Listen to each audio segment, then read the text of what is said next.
तो hey guys, welcome back to my YouTube channel Ayushi Ganeshi. तो guys, आज इस वीडियो में हम बात करने वाले लाभ और हानि, प्रॉफिट एंड लॉस कैसे किया जाता है, क्या होता है। तो गाइस, अगर बात करें, हालांकि ये बहुत ही महत्वपूर्ण टॉपिक है। हालांकि सब एग्जामों में पूछा भी जाता है, आपके एग्जाम में पूछा भी गया होगा। तो आप उसमें करने में क्या करते हैं, गलतियां, छोटी मोटी गलतियां कर देते हैं, इसलिए आपका नंबर कट जाता है। तो गलतियां आज मिट जाएगी, सिर्फ इस वीडियो का आप मिस मत करिए, क्योंकि ये वीडियो आपके लिए बहुत ही महत्वपूर्ण होने वाला है। क्लियर दोस्तों?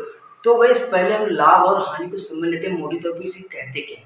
गणितीय नियम अलग अलग बुक में अलग अलग तरह से दिए होते हैं, तो उससे मतलब नहीं है। हम मोटे तौर पे समझ लेते हैं, लाभ हानि को कहते हैं।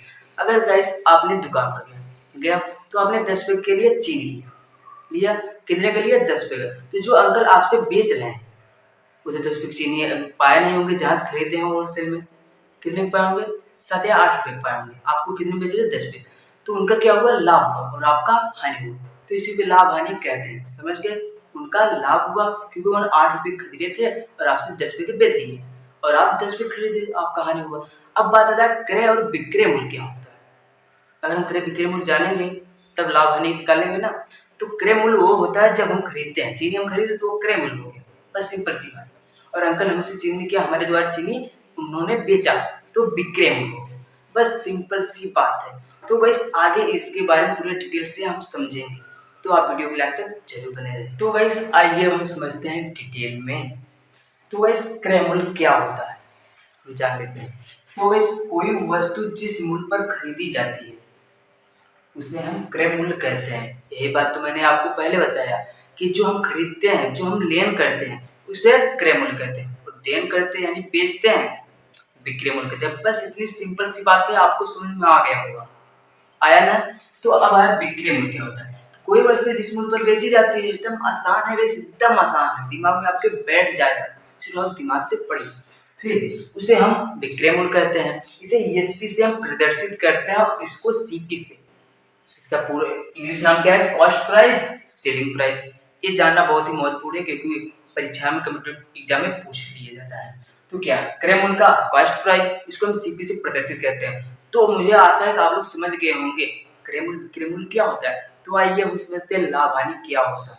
तो दोस्तों, अब समझते हैं प्रॉफिट यानी लाभ, लॉस यानी हानि क्या होता है डिटेल में। तो गाइस, पहले समझते हैं प्रॉफिट यानी लाभ होता क्या है। इसको पहले में मैंने स्टार्ट में बता दिया था, अब पूरा डिटेल से बता रहा हूँ ताकि आपको याद हो जाए, आपके दिमाग में बैठ जाए। तो आप इसका स्क्रीनशॉट पहले ले लीजिए, फिर बताता हूँ। तो गाइस, चलिए फिर प्रॉफिट लाभ। यदि किसी वस्तु का विक्रय मूल्य उसके क्रय मूल्य से अधिक हो, विक्रय मूल्य उसके क्रय मूल्य से अधिक हो, क्या होगा? लाभ। यानी एग्जाम्पल समझ लीजिए, आपने 10 रुपए का चीनी खरीदा, कितने बेचा? 15 बेचा, क्या होगा? लाभ ही होगा। 10 रुपए का खरीदा, 15 बेचा, 5 रुपए का लाभ हो गया। हो गया लाभ, इतना तो जानते हो ना। बस वही क्या दिया हुआ है, विक्रय मूल्य उसके क्रय मूल्य से अधिक हो, तो क्रय मूल्य कितना था? 10 रुपए, विक्रय मूल्य 15 रुपये, लाभ हो गया ना। तो यहाँ पर देखिए, पी प्रॉफिट यानी प्रॉफिट बराबर ईएसपी माइनस सीपी। तो कितना था, यानी कितने आपने बेचा? 15 रुपए बेचा, फिर कितने में खरीदा था? 10 रुपए। तो लो, 5 रुपए का हो गया फायदा, लाभ निकल गया। बस ऐसे ही प्रॉफिट निकालते हैं। फिर समझाओ क्या? चलो देखो, विक्रय मूल्य उसके क्रय मूल्य से अधिक हो, तो 10 रुपए का खरीदा था, 15 रुपए बेच दिए, 15 रुपए अधिक है, 15 रुपए माइनस 10, 5 आ गए, बिल्कुल एक आसान। फिर लॉस यानी हानि। हानि क्या होता है? तो देखिए, यदि किसी वस्तु का क्रय मूल्य उसके विक्रय मूल्य से अधिक हो, तो वस्तु पर हानि होगा। हाँ, जैसे आपने 10 रुपए का चीनी खरीदी, उसको 8 में बेचा, तो घाटा में गया। क्या गए? घाटा में गए आप। आपने 10 रुपए खरीदा, 8 में बेच के घाटा कितने का? 2 रुपए। तो कैसे निकलते हैं? देखिए, यहाँ पर लाभ, आपने कितने खरीदा था? 10 रुपए का, माइनस एसपी, कितने में बेचा? 8 में। तो 2 रुपए का आपको क्या हुआ? लॉस हुआ, यानी हानि हुआ। ऐसे समझते हैं एक एक करके। तो गाइस, चलिए अब हम कुछ प्रश्न समझते हैं, करके देखते हैं कैसे होता है। तो गाइस चलिए, तो गाइस पहला क्वेश्चन आपके सामने रहा। तो गाइस क्या है, पहले हम क्वेश्चन को नर्सरी नेत्र से पढ़ेंगे।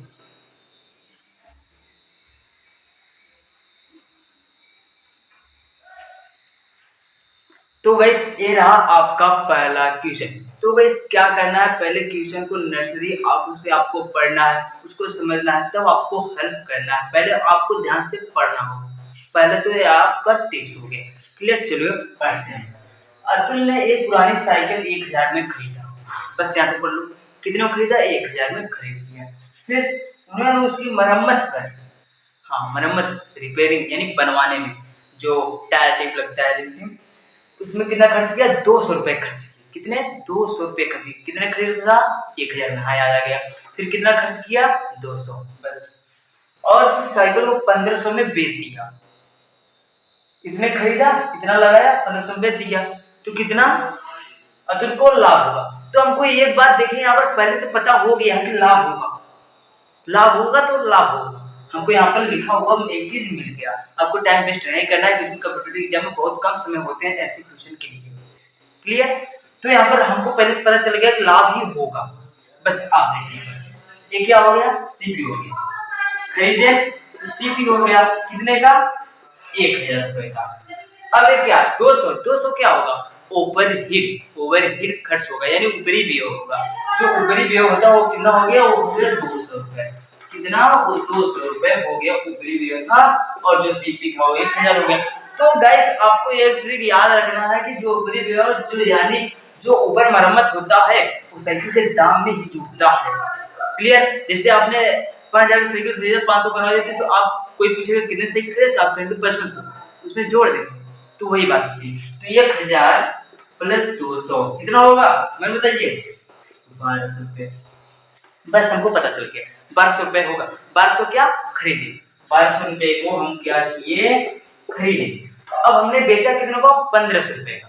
1500 के भी बेच दिया, तो क्या होगा? प्रॉफिट होगा। यहाँ पर दिया हुआ है, तो प्रॉफिट बराबर, आपको इस वीडियो पहले एक ट्रिक बताया था, क्या था वो ट्रिक?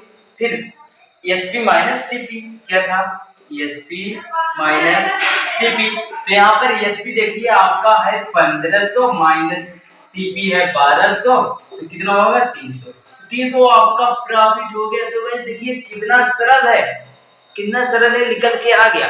तो गाइस मैं आशा करता हूँ आप लोग समझ गए होंगे, इसीलिए मैंने इस वीडियो में सिर्फ एक ही क्वेश्चन बताया है। इसके पहले मैंने वीडियो में ही आपको बता दिया उदाहरण के साथ, हालांकि आप लोग समझ गए।